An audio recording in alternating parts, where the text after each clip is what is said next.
우리가 계속해서 성경에 나오는 기도의 패턴을 가지고 우리가 함께 나눠보고 있습니다. 우리가 하나님의 전신갑주를 통해서는 우리의 마지막 시대 우리의 또 영적 무장을 위해서 우리가 그 기도의 패턴을 가지고 우리 함께 나눠보았고, 또 이어서 주기도문을 우리 가지고 주님 안에 있는 갈망을 우리도 나의 갈망으로 품고 우리 함께 또 기도를 배워보고, 또 팔복기도를 통해서 주의 성품을 가지고 우리 안에도 정말 그리스도의 마음이 온전히 또 열매를 맺는 그런 성품이 되어지기를 원해서 우리가 그 팔복의 기도의 패턴을 가지고 우리가 또 기도를 해보았습니다.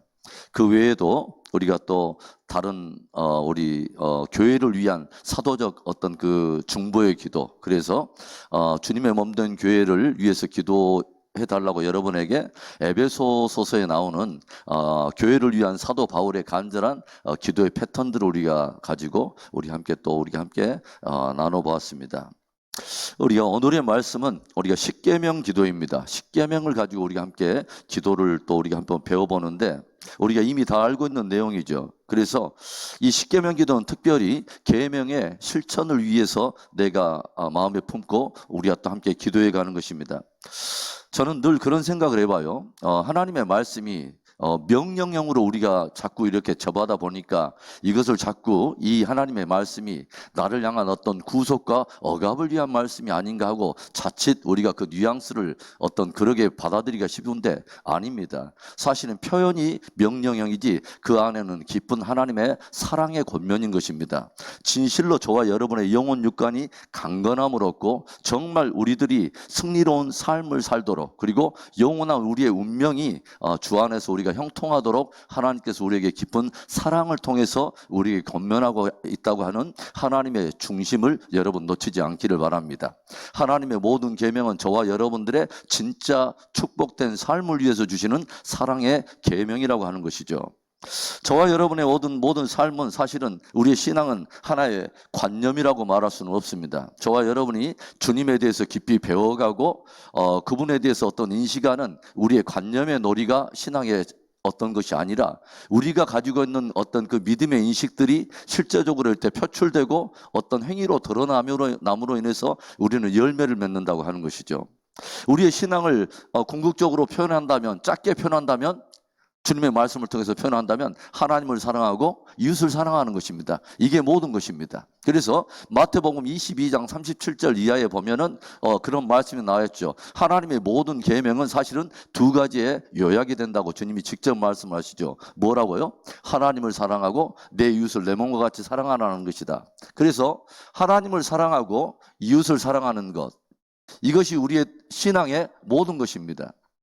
그렇다면 이것을 또 다른 말로 표현한다면 하나님과의 관계를 잘하고 이웃과의 관계를 잘하는 것이죠. 그래서 신앙생활을 잘하는 사람은 하나님과의 관계를 잘하고 이웃과의 관계를 잘하는 사람이 신앙생활을 잘하는 사람입니다.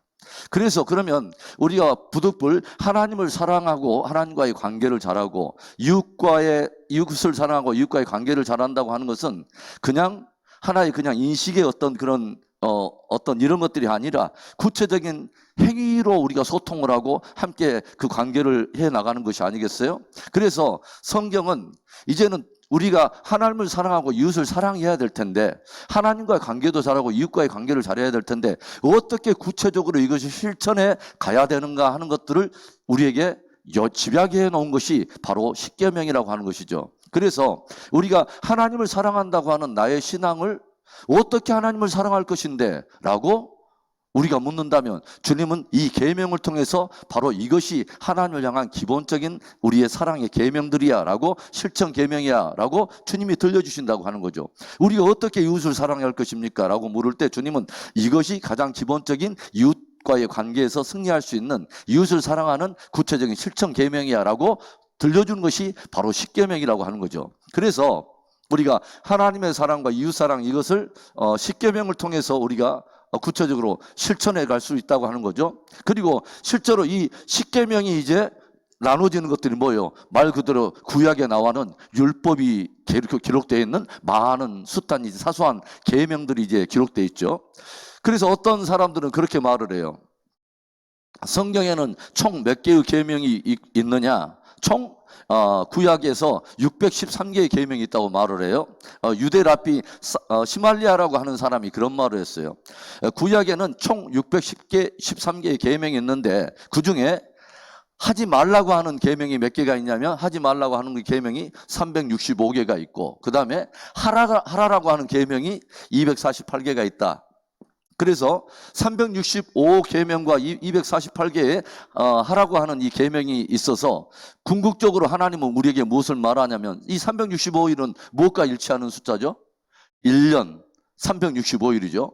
그리고 248은 저는 잘 모르는데 우리 몸에 있는 뼈마디의 숫자가 248개라고 그래요. 그래서 저는 깊이는 잘 몰라요. 뼈 있는 말은 저는 잘 몰라. 자, 그래서 그래서 365개와 248개 이것을 통해서 결국은 하나님께서는 하나님의 말씀을 1년 365일 우리의 뼈마디에 새겨서 즉 우리의 몸으로 이 계명을 살기를 주님은 원하신다라고 들려주고 있어요. 그런데 총 613개의 계명을 사실은 압축한 것이 뭐예요?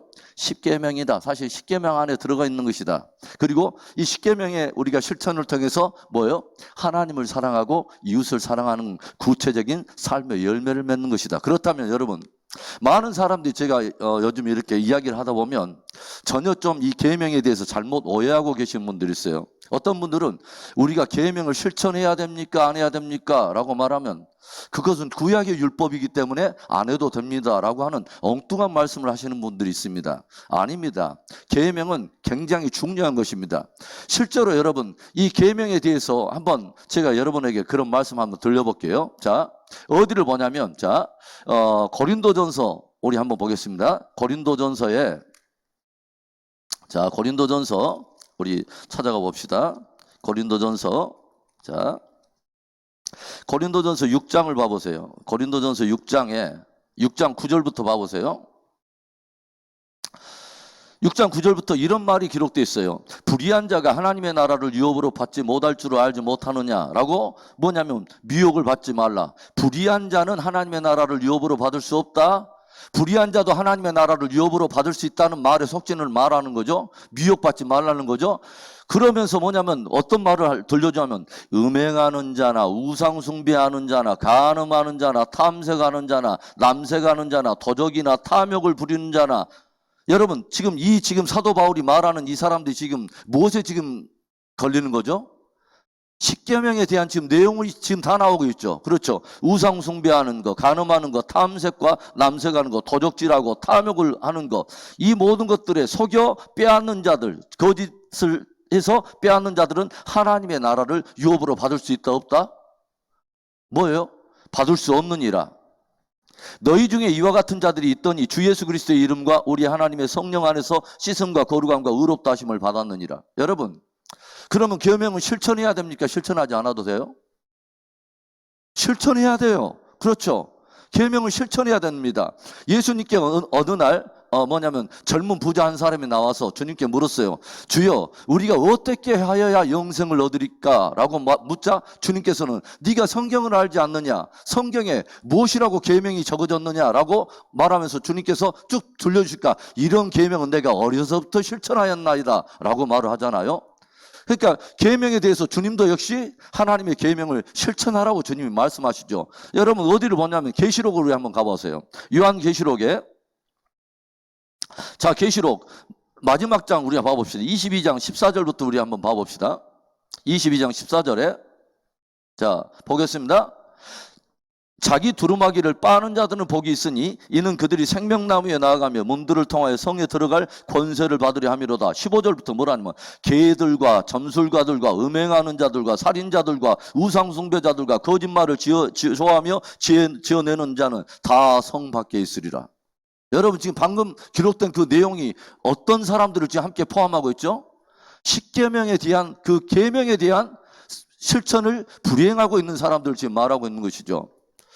제가 이것에 대한 부분을 가지고 우리가 정제적인 분위기를 연출하려고 이 말씀을 주시는 거 아니에요. 뭐냐면 하나님께서는 우리로 하여금 실제로 정말로 참된 생명을 얻고 하나님의 나라를 유업으로 받기 위해서 주님께서 축복해 주시려고 이 계명을 주셨다는 것입니다.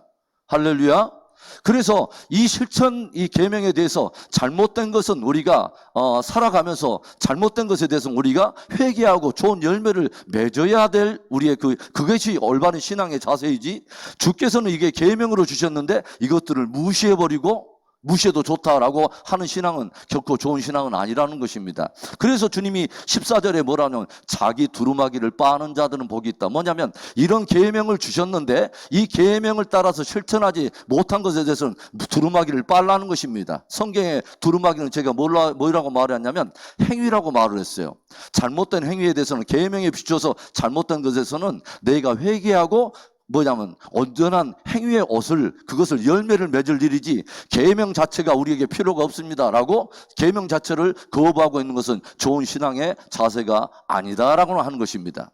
여러분, 그래서 이 십계명을 가지고 우리가 하나님 사랑과 이웃을 사랑하는 우리 어떤 기준들을 가지고 이 계명 하나하나에 우리가 비추어서 이 계명대로 내가 살기를 원하는 마음으로 주님 앞에 기도하는 것은 굉장히 중요하다고 하는 거죠. 그렇죠. 우리 안에 이 계명에 대한 실천에 대한 갈망이 없다면 그런 행위에 대한 또 어떤 갈망도 없지 않겠어요? 그래서 이 하나하나에 대한 내 삶을 되돌아보면서 나는 정말 하나님을 사랑하는 사람인가? 나는 정말 이웃을 사랑한다고 말할 수 있는가를 뭘로 우리가 가늠해 볼 거예요? 바로 이 십계명의 말씀을 통해서 한번 걸러보는 거예요. 이건 굉장히 중요한 거죠. 그렇죠? 자, 그러면 우리가 이제 이 하나님의 말씀, 이 십계명을 통해서 우리가 하나하나를 우리가 한번 스케치해보자 이것입니다. 여러분, 우리가 하나님을 사랑한다고 말할 때, 진짜 하나님을 사랑할 때 주님께서는 첫 계명으로 무엇을 주셨냐면 너는 나 외에는 다른 신들을 내게 두지 말라라고 주님이 계명으로 주셨어요. 누구를 사랑할 때 첫 번째 계명으로 하나님을 사랑하는 우리들의 마음의 한 기준으로서 뭐냐면 너는 나 외에는 다른 신들을 주지 말라 하고 아까쯤에 십계명에서 이 말씀을 주실 때 나 여호와는 질투하는 여호와라. 여러분, 질투한다. 어디에서 나온 단어예요? 보통 질투라고 하는 단어는 사실은 남자와 여자와 관계 속에서 사실은 사랑을 의논할 때 사실은 질투라고 하는 단어가 나와요. 실제로 주님께서는 이스라엘 백성들을 애굽에서 구원해 내시고 광야로 이끌어 내신 후에 주님께서 뭐라고 말하냐면 뭐냐면 나는 이스라엘에게 장가를 들었다라고 말을 해요. 이스라엘은 나의 신부요, 나는 이스라엘에게 장가를 다. 혼인의 관계 속에서 주님과 당신의 백성들과의 관계의 정체성을 주님은 거론하고 있다고 하는 거죠. 그럼 여러분, 주님은 질투하신대요. 무엇을 질투하죠? 사랑의 관계에서 나 여호와 위에 다른 신들이 신부의 가슴속에 있는 것을 주님은 질투하신다는 것입니다. 이것은 온전한 사랑이 아니기 때문에 여러분 쉽게 한번 생각해 봅시다. 우리가 한번 서로 뜨겁게 사랑하는 우리가 연인이에요. 우리 김학성 우리 집사님하고 박진아 권사님이 뜨겁게 사랑해요. 그런데 결혼하기 전에 우리 김학성 집사님이 박진아 권사님에게 딱 나타나서 나는 당신을 사랑해. 나는 99.5%를 사랑해. 그리고 0.5%는 나는 미스 김을 사랑해. 그러면 우리 박진아 권사님이 그 사랑을 받아주실 수 있겠어요? 아이고 그것만 해도 어디예요? 99.9%는 5%인데 그것만 해도 어디예요? 감지덕지요. 0.5%는 당신 알아서 하세요 라고 말하면 그 사람은 사실은 조금 맛이 갔어요. 그건 좋은 건 아니죠. 그러죠? 우리 모두는 남녀의 사랑 안에서는 온전한 사랑을 원해요. 주님은 그 사랑으로 빗대어서 온전한 사랑을 지금 말씀하시는 거예요. 나 여호와는 질투할 정도로 나는 너희를 사랑해. 그 말은 무슨 말이에요? 주님은 우리 한 사람 한 사람을 그렇게 사랑하신다는 거예요. 우리 그 사람 아니면은 안 되는 것처럼 주님은 우리를 사랑하신다는 거예요. 그 사랑을 주님이 확정해 버리신 것이 뭐냐면 나는 이처럼 사랑해 라고 확증하신 게 뭐예요? 십자가에 당신의 아들을 주신 거예요. 할렐루야. 여러분, 그러면 이제 여러분들이 어떻게 하나님은 우리가 지금 애끼 여보시오. 하나님 거짓말하지 마세요. 우리 지금 인구가 지금 60억이고 70억인데 어떻게 하나님이 1대1로 절대적으로 그렇게 사랑할 수 있단 말입니까? 그래서 주님은 전능하신 분이고 전지하신 분이에요. 그죠? 하나님은 사랑에 충만하신 분이에요. 하나님은 충만하신 분인데 여러분, 그래서 여러분 한번 이렇게 생각을 해보세요. 여러분, 수학 시간에 이런 말을 하죠. 여러분, 무한대라고 하는 어떤 그 개념이 있어요. 무한대. 그렇죠. 무한대. 예전에 제가 목포대학교 무한대 그룹사운드 제가 리더싱어였는데 그런 데서 제가 무한대로 사랑하거나 이런 능력은 없습니다. 하나님만이 무한대예요. 하나님만이 무한하신 분이에요. 할렐루야. 영원하시고 그분은 무한하시고 그분은 아무리 퍼주셔도 끊임없이 나오시는 분이에요. 그렇죠. 그런데 이 무한대인데 여러분, 이 무한대를 우리 은혜비전 식구들이 한 50명으로 봅시다. 그러면 무한대를 50으로 나누면 답은 뭘까요? 무한대예요. 그럼 한번 물어볼게요. 이것을 70억으로 계산하면 이 답은 뭘까요? 무한대예요. 하나님은요, 전지전능하시면서 저와 여러분을 1대1로 절대적으로 사랑하실 수 있는 분이에요. 그래서 우리는 그 하나님의 사랑을 우리는 신뢰할 수 있어요. 이 하나님의 사랑을 여러분 의심하지 않기를 바랍니다. 하나님은 절대적으로 한 분 한 분을 사랑하세요.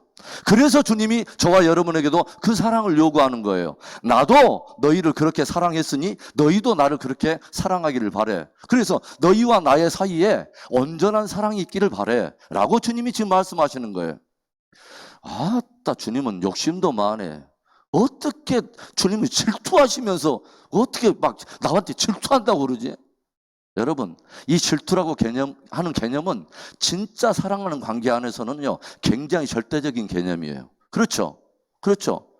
나도 하나님께 그렇게 사랑받고 싶잖아요. 그렇죠? 다른 사람에게 내가 사랑받을 때도 그 사람이 온전한 사랑을 받고 싶잖아요. 그렇죠? 모든 사람은 마찬가지예요. 주님이, 그것은 사실 주님의 속성이에요. 주님은 온전한 사랑 가운데 거하시기 때문에 우리 안에 하나님의 형상이 있는 거예요. 그래서 우리도 사랑에 대해서 갈급한 거예요. 그래서 주님이 그렇게 말씀하시는 것입니다, 여러분. 그래서 성경에 보면은 창세기 1장 1절에 주님은 당신의 속성 자체를 뭐라 하냐면 태초에 하나님이 천지를 창조하시니라. 이게 성경 전체, 굉장히 전체를 이끌어가는 핵심 구절이에요. 성경 전체에 나타나는 그 하나님이 어떤 분이니까 뭐냐면 태초에 하나님이 천지를 창조하시니라. 영원부터 홀로 계신 하나님이에요. 그 말은 무슨 말은, 창세기 1장 1절은 무엇을 반박해버리냐면 무신론을 반박합니다. 하나님이 계셔요.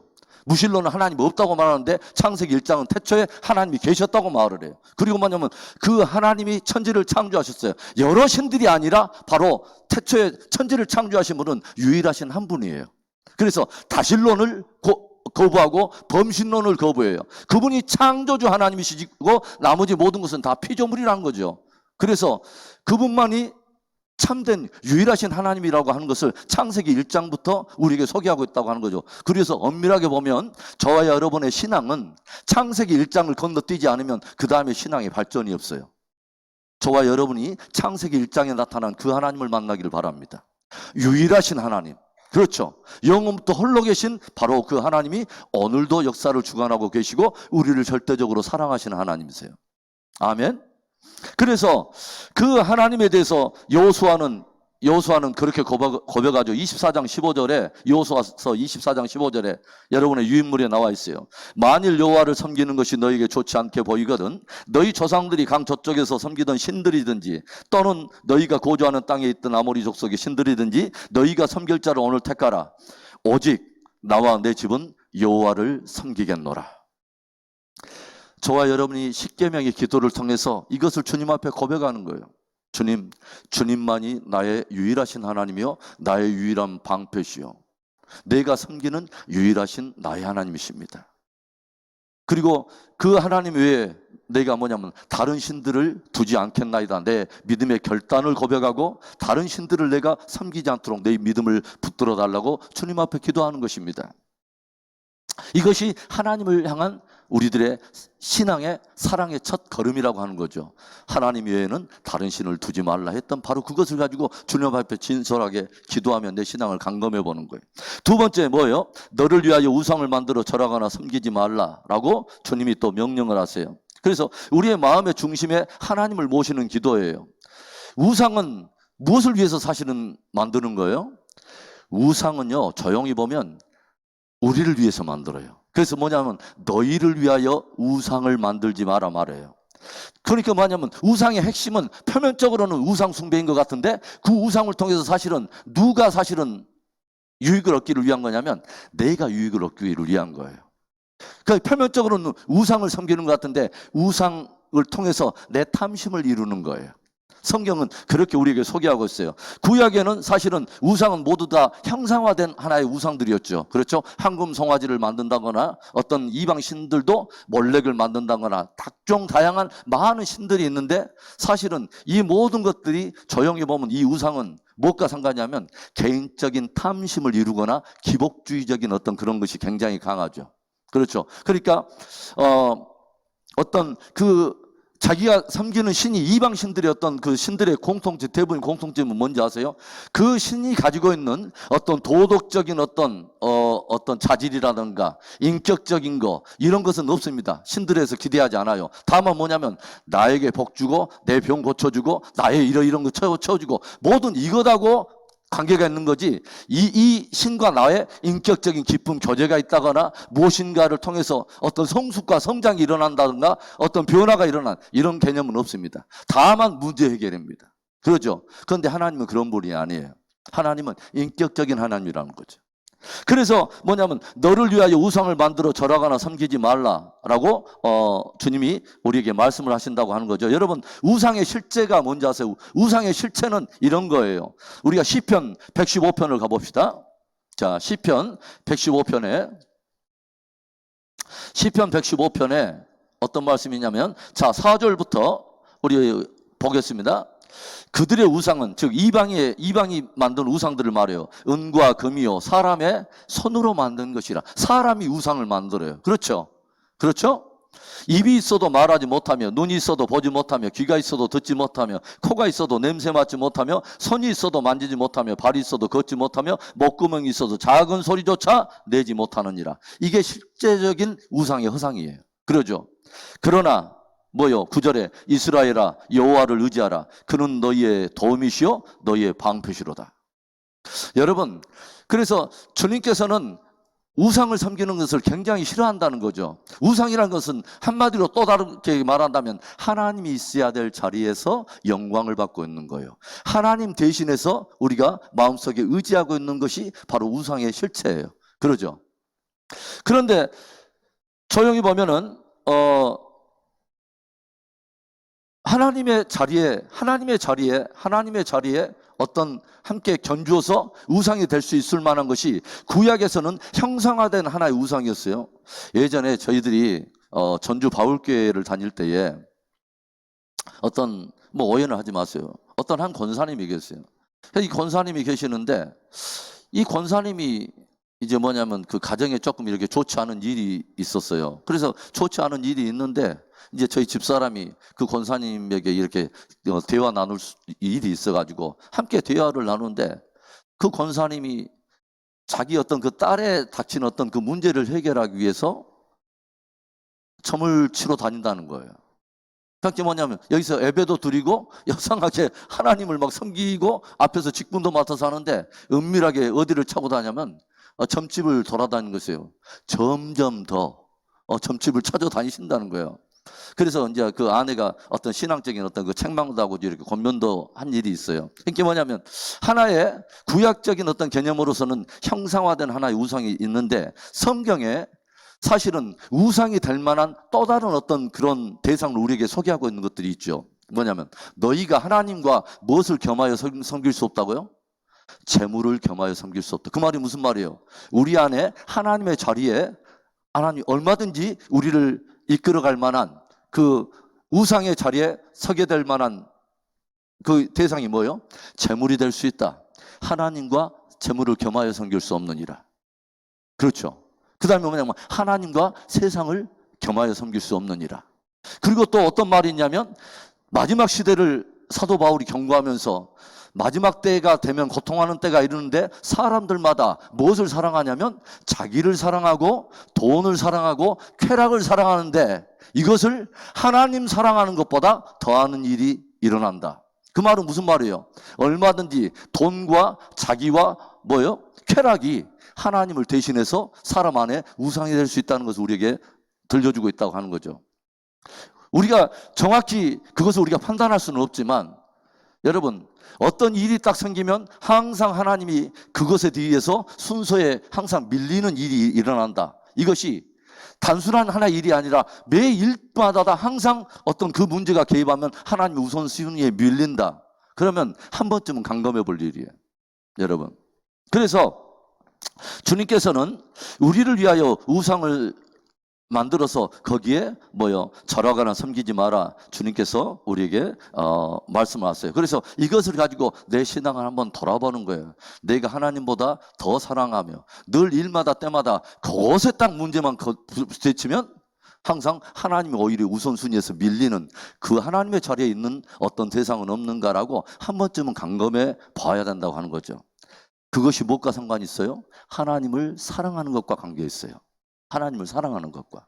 그 다음에 세 번째, 자, 하나님의 이름을 망령되이 일컫지 말라. 하나님은 내 이름을 망령되이 일컫는 자를 죄 없다 하지 아니하리라. 이게 세 번째 명령이죠. 그래서 우리가 주님의 이름, 구약에서 이름이라고 하는 것은 굉장히 중요하죠, 여러분. 그러죠?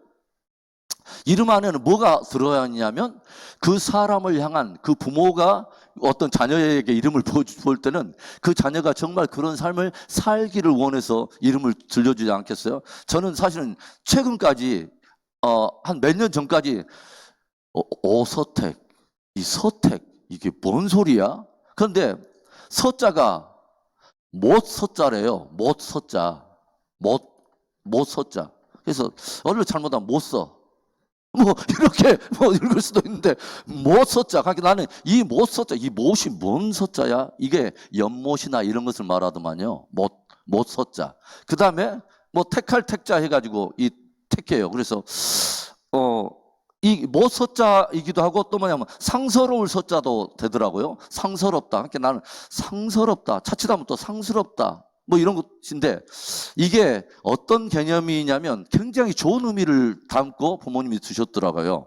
뭐냐면 상스럽다가 이거 뭐냐면 신실한 또는 어떤 새로운 어떤 거룩한 이런 뜻이 되더라고요. 정결한.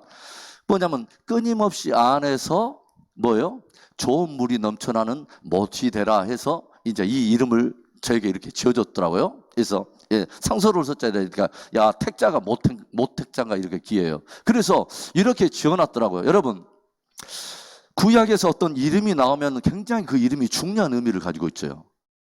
우리가 하나님의 이름도 굉장히 중요해요. 왜 그러냐면 하나님의 이름은 그분의 인격 자체를 그대로 담고 있어요. 그러죠? 그러니까 우리가 어디를 갈 때 누구의 부탁을 가지고 심부름을 갈 때가 있잖아요. 그래서 어디서 오셨어요? 그럼 저 누가 보내서 왔습니다. 그러면 이 사람들이 그 사람이 없음에도 불구하고 그 사람이 꼭 있는 것처럼 그 이름 안에 담겨있는 인격을 존중해서 그 인격에 대한 모든 일들을 다 처리해줘요. 그렇죠? 그러지 않아요?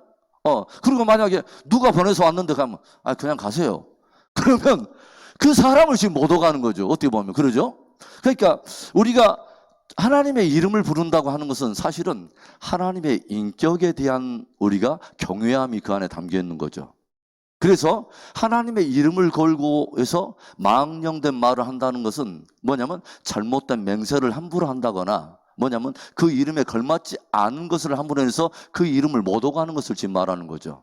그렇죠?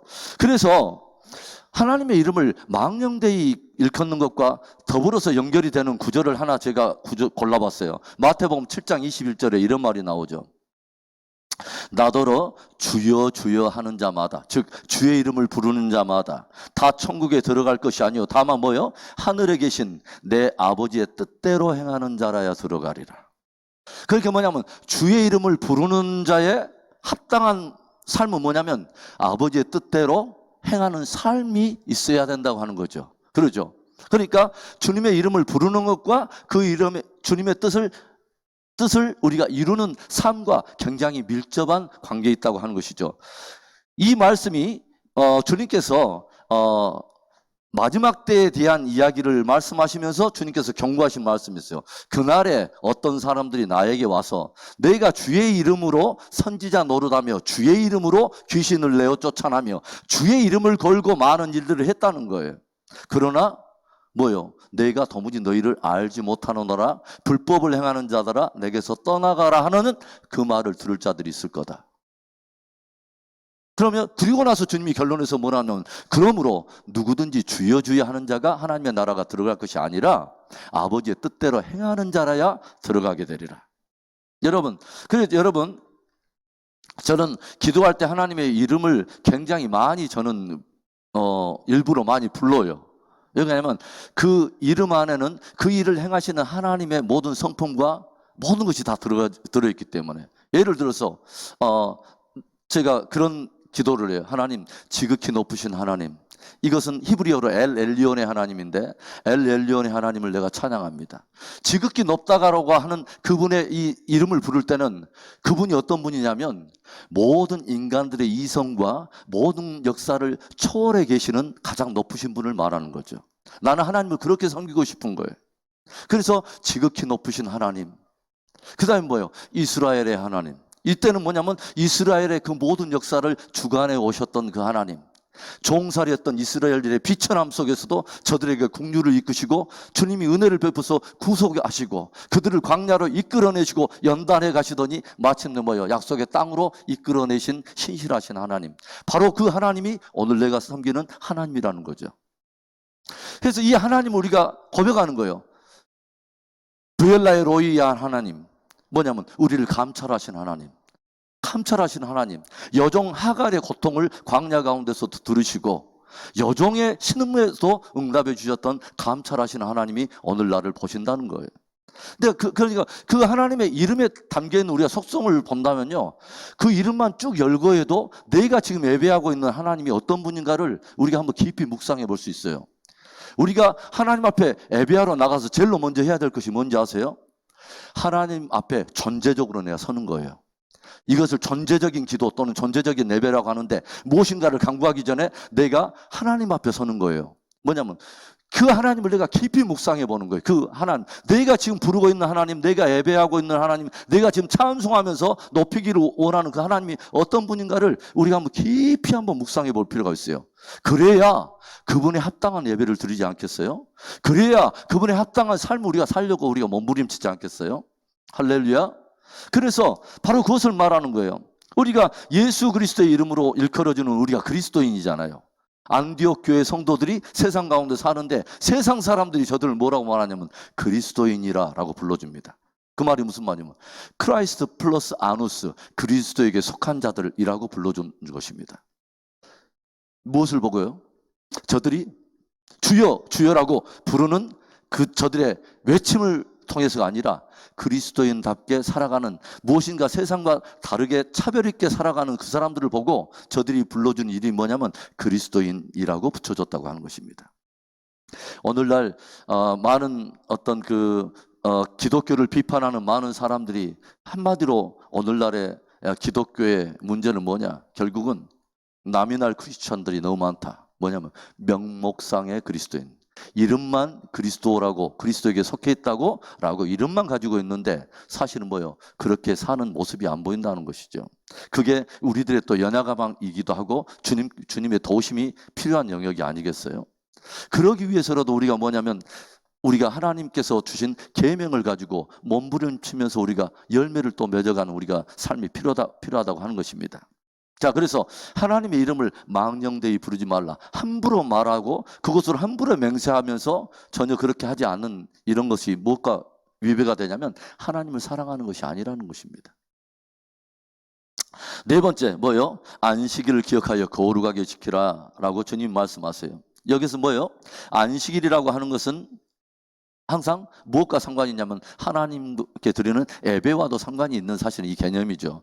그런데 여러분 창세기 2장 3절에 제일 먼저 주님께서 하나님께서 모든 만물을 창조하시고 나서 창조주 하나님이 먼저 모든 피조물 앞에서 먼저 본을 보이신 하나의 사건이 있죠. 그게 뭐냐면 바로 안식하신 것입니다. 먼저 가르치신 거예요, 이게. 자, 그래서 2장 3절을 우리 한번 보겠습니다. 창세기 2장 3절에 이런 말이 있죠. 하나님이 그 일곱째 날을 복되게 하사 거룩하게 하셨으니 이는 하나님이 그 창조하시며 만드시던 모든 일을 마치시고 그날에 안식하셨습니다. 여러분, 우리는 잘 몰라요. 우리는 주님께서 말씀하시는 그날을 복되게 했다라고 하는 그 말을 잘 몰라요. 그렇죠? 그날을 복되게 했다. 그리고 그날을 뭐라고 해요? 거룩하게 하셨다. 그러니까 우리는 모르기는 모르지만 주님의 말씀 액면 그대로를 우리가 받아들인다면, 안식일 안에는 뭔가가 아주 신비한 것들이 담겨 있구나. 뭐냐면 하나님이 주시기를 원하는 무언가 우리를 향한 복이 함께 그 안에 담겨 있고, 무언가 하나님이 그 날에 우리를 무엇인가 빚어내기를 원하시는 거룩에 대한 무엇인가 기대가 있는 것이구나 하는 것을 우리가 알게 되죠. 그런데 이 복과 거룩은 무엇을 통해서 우리에게 안식일에 부어지느냐면 주님과의 연합을 통해서 이루어진다는 거죠.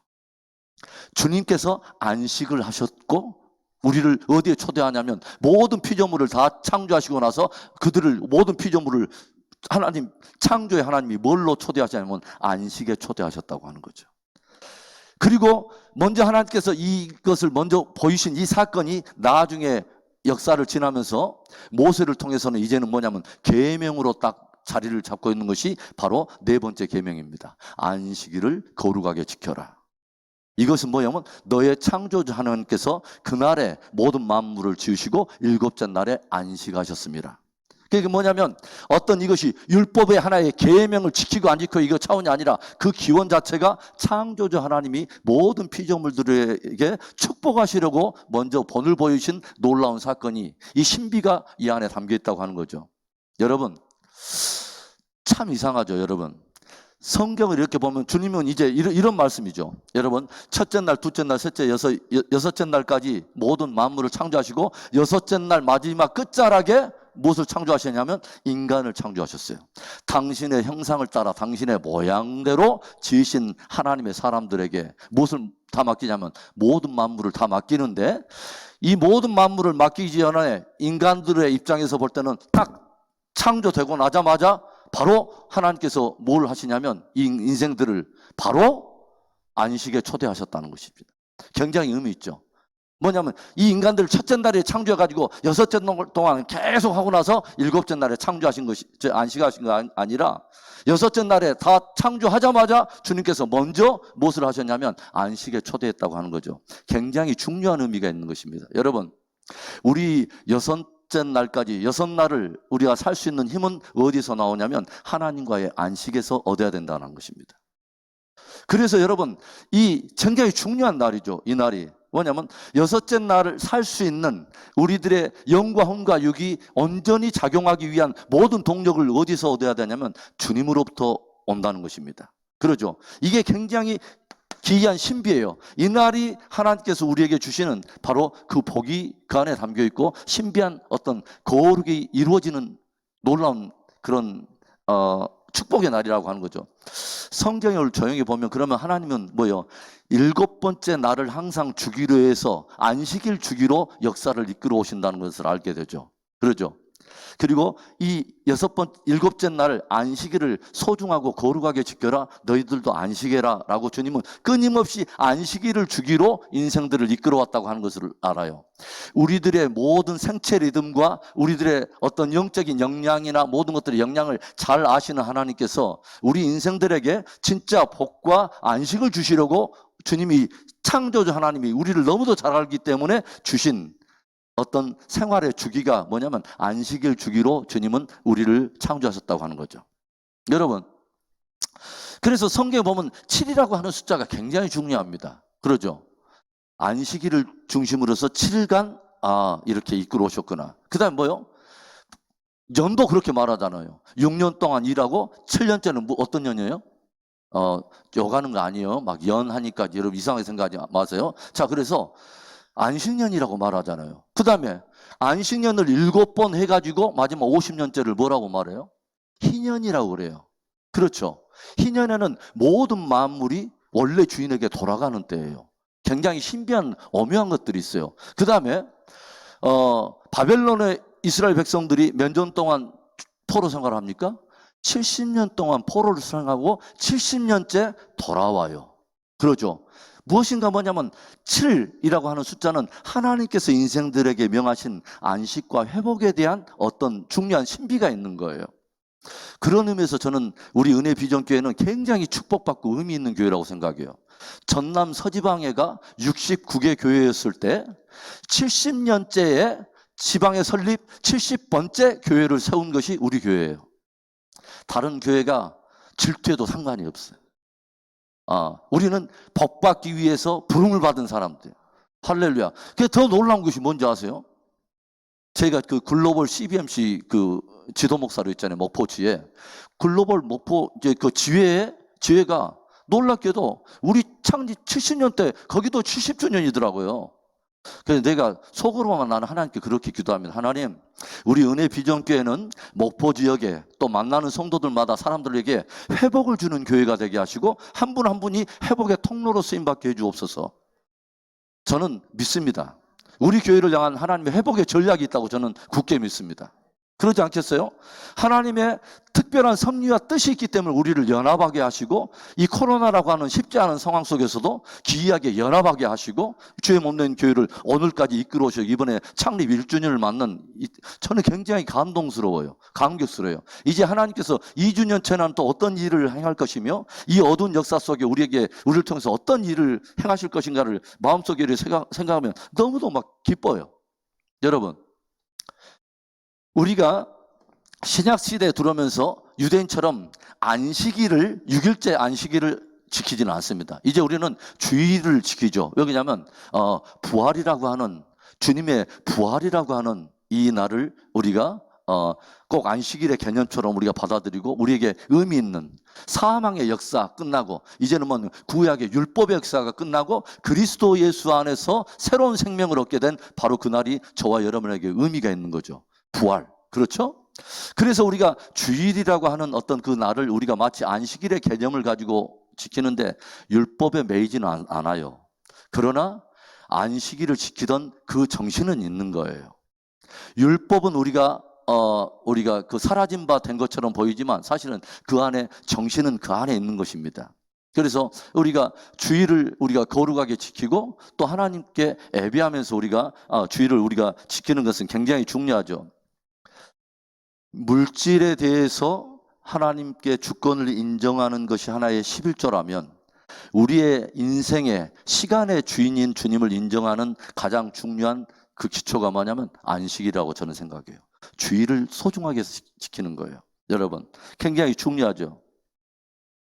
그래서 우리가 하나님을 사랑하는 우리가 이 개념 안에서는 1계명에서부터 4계명이 뭐냐면 하나님을 사랑하고 하나님과의 관계를 잘하는 하나의 밑거름과 같은 기초라고 하는 것이죠. 이제 하나만 더 하고 오늘은 마칠게요. 그러면 하나님과의 관계 속에서 하나님을 사랑하는 구체적인 실천 계명이 1에서부터 4계명이라고 생각을 한다면 이제 그 다음에 나머지 모든 이야기는 이웃사랑에 대한 관계예요. 이웃과의 관계. 그런데 이웃과의 관계의 가장 기초로서 제일 먼저 주님께서 주신 계명이 부모 사랑에 대한 계명입니다. 부모에 대한 계명이죠. 에베소서 6장 2절과 3절의 말씀, 여러분의 유인묘력에 나눈 말씀, 이 말씀 우리 한번 읽어볼까요? 시작. 내 아버지와 어머니를 공경하라. 이것은 약속이 있는 첫 계명이니 이로써 내가 잘되고 땅에서 장수하리라. 약속이 있는 첫 계명이에요. 다른 계명은 약속이 없어요. 그렇죠? 이렇게 하면 이렇게 하리라, 이렇게 하면 이렇게 하리라가 없어요. 다 그냥 명령형이에요. 그런데 하나는 약속이 있어요. 그렇죠? 약속이 있어요. 이렇게 하면 이렇게 해줄게라고 주님이 약속해 주신 유일한 계명이 5번째 계명이 뭐예요? 내 아버지와 어머니를 공경하라. 이것은 약속 있는 첫 계명이니 이로써 그리하면 뭐예요? 네가 잘되고 땅에서 장수하리라. 여러분, 현대인들의 굉장한 관심이 뭐예요? 웰빙이에요. 그렇죠? 웰빙.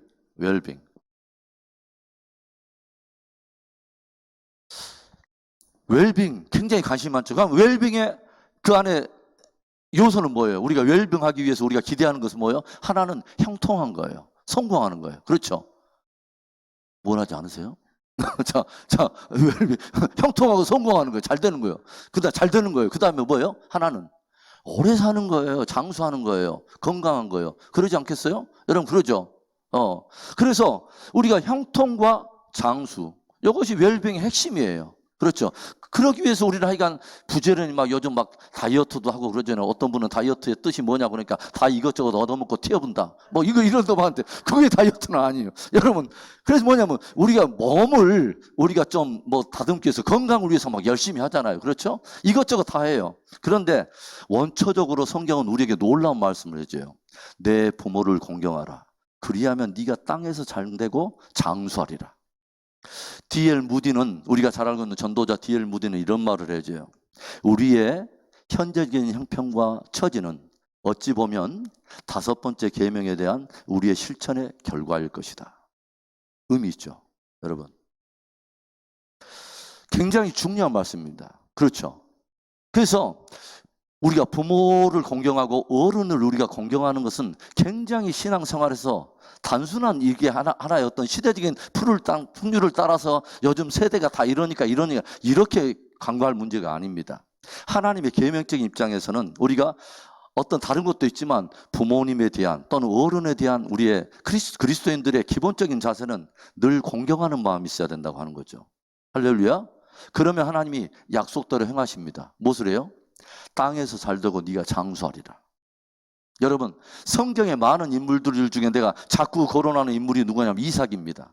여러분, 이삭을 생각하면서 저는 이 코로나 시대를 특별히 생각하면서 이삭을 생각하면서 여러분들 저는 많이 축복 기도를 해요. 새벽에 하나님, 우리 주의 몸된 교회 성도들 안에는 요셉의 창고가 열리고 이삭의 샘이 터지게 하시옵소서. 그때가 조용히 성경 보면은 요셉의 시대에 기근이 왔어요. 7년 풍년이 오고 7년 기근이 왔는데 그 기근 동안에 유독 마르지 않는 창고는 요셉의 창고였습니다. 그렇죠. 그래서 요셉의 창고에서 많은 사람을, 애굽의 수많은 사람을 살리는 생명의 양식이 풀어지는 이 신비한 비밀들, 하나님, 쉽지 않은 코로나 시대와 점점 기근과 아버지 어려움이 몰려있는 이때에 하나님, 주의 몸된 교회 성도들 가운데 요셉의 세대가 일어나서 요셉의 창고가 열리는 축복이 아버지 있게 하시옵소서. 또 한 사람이 있습니다. 기근을 말할 때 이삭이라고 하는 사람이죠. 창세기 26장에 아브라함 때 기근이 있었더니 또다시 그 땅에 기근이 있더라. 기근이 찾아왔어요. 그런데 이삭이 어디 땅으로 가냐면 블레셋 땅으로 갑니다. 이방 땅, 하나님 없는 땅으로 잠시 거처로 옮기는데 성경에 이런 말씀이 있는 거예요. 놀라운 거예요. 그 해 그 땅에서 이삭이 농사하되 100배나 얻었더라. 다른 사람은 지금 기근만 났는데 더군다나 하나님 없는 그 땅인데, 이방 땅인데 이삭이 거기 가서 뭐냐면 농사를 하는데 몇 배의 소출을 얻었냐면 100배의 소출을 얻었다요. 이는 여호와께서 복을 주심이었더라. 여러분, 하나님이 복을 주시면 기근 때에도 복을 받아요. 아멘? 여러분, 그런데 성경이, 저는 속으로만 그래요. 이삭을 어떻게 그렇게 복을 받았을까? 26장에 딱 그 일이 있는데 아차 생각한 것이 22장이 갑자기 떠오르는 거예요. 뭐예요? 모리아 산에서 이삭이 하나님 앞에 번제로 드려집니다. 누가 이삭을 잡으려고 하죠? 체브람 말고 아브라함이. 그렇죠? 아브라함이 그 젊은 아들을 데리고 장작을 버려가지고 칼을 치려고 그럽니다. 그런데 나이가 그때 이삭이 10대 중반이면요, 뭐냐면 굉장히 건장한 힘을 가졌을 때 한참. 그럼 뭐냐면 힘만 먹으면 지금 나이가 100세예요. 나이 100세면 아시죠? 아무리 그때 당시 젊은 사람이었다. 나이 100세면 쉽지 않아요. 아무리 걸음을 벌써 걸어도 쉽지 않고 어슬어슬 이렇게 올라가서 계단을 딱 쌓았는데 잡으려고 할 때 애끼 이 양반을 하고 다 그냥 엎어불고 갈 수 있잖아요. 이삭이 움직이질 않아요. 그죠? 최고의 순종의 모습을 보여준 거죠. 그렇죠? 예수님께서 장차 2000년 후에 이 땅에 오셔서 십자가에서 하나님 아버지께 순종할 그 예표를 그대로 이 땅에서 먼저 보여준 사람이 이삭이에요. 육체의 아버지께 얼마나 순종할 수 있는가를 보여줬어요. 그랬더니 그 이삭에게 어떤 축복을 주냐면 땅에서 잘 되고 장수하시는 은혜를 줘요. 저는 늘 이제 좀 말을 마치겠습니다. 저는 미국에 있을 때요, 제가 정말 생각하면서 제가 가끔씩 그런 말을 해요. 정말 잘했다라고 생각했던 한 가지 일이 있어요. 뭐냐면 교단에서 은퇴하시고 이제 모든 목회가 다 끝나신 은퇴 목사님하고 사모님들이 함께 있는 성광회라고 하는 이 은퇴 목사님 사모님들이 모임이 있어요. 나이가 이렇게 해년마다 그분들을 섬기다 보니까 그분들이 올해는 보이는데 또 그 다음에는 안 보이시는 분들이 계세요. 근데 제가 미국에 있다 보니까 한국에 이제 부모님이 이제 계시니까 잘 못 모시잖아요. 늘 부모님 생각이 나는 거야. 그래서 최대한 하여간 그분들한테 우리가 잘해드리려고 그러고, 이분들이 이렇게 미팅 하려고 이렇게 교회들이 이렇게 도는데, 어떤 교회는 뭐냐면 나이 드신 분들이 오면은 막 이것들을 여전도에서 막 뭐 또 해줘야 되고 또 뭘 해야 되고 하는 걸 굉장히 버거워하시면서 막 미뤄요. 안 하시려고 하는 그런 교회들이 굉장히 많아요. 그래서 이제 이분들이 굉장히 그 모임 갖기에 쉽지 않은 어려움들을 늘 제가 이렇게 느끼고, 그 성광의 총무 목사님에게 제가 찾아갔어요. 목사님, 다른 교회에서 힘들고 어려워할 때마다 그냥 언제든지 저한테 연락하십시오. 그래서 제가 우리 성도님들한테 이런 이야기를 했어요. 나이 드신 분들을 우리가 잘 섬겨야 된다. 잘 섬겨야 된다. 최선을 다해서 잘해야 된다. 어떤 분들이 저한테 찾아왔어요. 목사님, 왜 그거 우리가 해야 돼요? 막 할 때 제가 그랬어요. 그것은 하나님이 기뻐하시는 일이고 굉장히 좋은 일이기 때문에 저는 그걸 가르쳐 드리고 싶고, 실제로 우리가 버겁게라도 꼭 섬겼으면 좋겠다라고 우리가 그분들에게 정말 열심히 했어요. 최선을 다했어요. 그리고 오시면은 꼭 돌아갈 때 그냥 돌아가지 않고 한 분 한 분씩 딱 100불씩 딱 봉투 넣어가지고 용돈까지. 그러니까 나이 드시면 힘이 없잖아요. 그러면 또 100불씩 딱 하나씩 딱 두시면 이분들이 막 잃었던 다리가 조금 힘을 얻어가지고 이렇게 딱 걸어가요. 그래서 이분들을 최선을 다했어야죠. 근데 나중에요, 제가 간증 하나 해줄게요. 우리 교회가 1층을 사용하고 2층에는 다른 한인교회가 있는 거예요. 그런데 이 한인교회가 저희들에게 저번에 한번 말했는데 우리를 굉장히 어렵게 많이 하셨어요. 그래도 우리가 자꾸 져주고 자꾸 모든 것을 했는데, 어느 날 그 원로 목사님 한 분이 딱 이렇게 우리 교회 와가지고 전체 사진을 하나 찍어주시는데, 이 목사님이 애언적인 사진 하나를 딱 보내서요. 딱 찍으셨고 이렇게 보내셨는데, 이분이 나름대로는 뽀샵을 잘해가지고 2층 교회 간판을 없애가지고 우리 교회만 딱 하나 나오도록 우리한테 딱 사진을 보여주시고, 그리고 나서 2주 후에 실제로 그 교회가 옮겼습니다. 그리고 내가 속으로 무슨 생각했냐면요, 우리가 목사님들하고 은퇴하신 우리가 나이분들한테 최소한 공경을 하고 다 했더니, 하나님께서 그분이 주신 애언적인 그 사진처럼 우리에게 은혜를 주셨다고 저는 믿습니다. 여러분, 웰빙과 효도와 무슨 상관이 있느냐? 절대로 아닙니다. 하나님의 섭리 안에서는 반드시 이 관계가 있는 것입니다. 저는 그래서 마음속에 늘 생각을 해요. 여러분들이 저는 도전하고 싶어요. 부모님들이 안 계신 분들도요, 여러분 옆에 있는 누군가를 부모님처럼 섬길 수 있는 분들을 여러분 한번 생각해 보세요. 그리고 최선을 다해서 섬겨주시기 바랍니다. 그래서 주의 몸된 우리 교회에는 정말 하나님이 기뻐하는 일들을 우리가 버겁게 우리가 순종할지라도 하나님이 주신 약속을 받아서 땅에서 잘되고 장수하는 축복받은 우리 교회가 되기를 주의 이름으로 축복합니다. 그래서 우리가 이걸 가지고 기도하는 거예요. 하나님, 제가 우리 부모님들을 제가 효도하지 못했던 것이 있다면 용서해 주시고, 그들을 내가 잘 섬기고 싶습니다. 주님 은혜를 베풀어 주세요. 또 주변의 어른들을 또 잘 섬길 수 있도록 주님 축복해 주세요 하고, 우리가 부모 공경에 대한 노인 공경에 대한 우리가 실천적인 의지를 담아서 우리가 간구하는 것입니다. 자, 오늘은 여기까지 우리 마치겠습니다. 우리 한번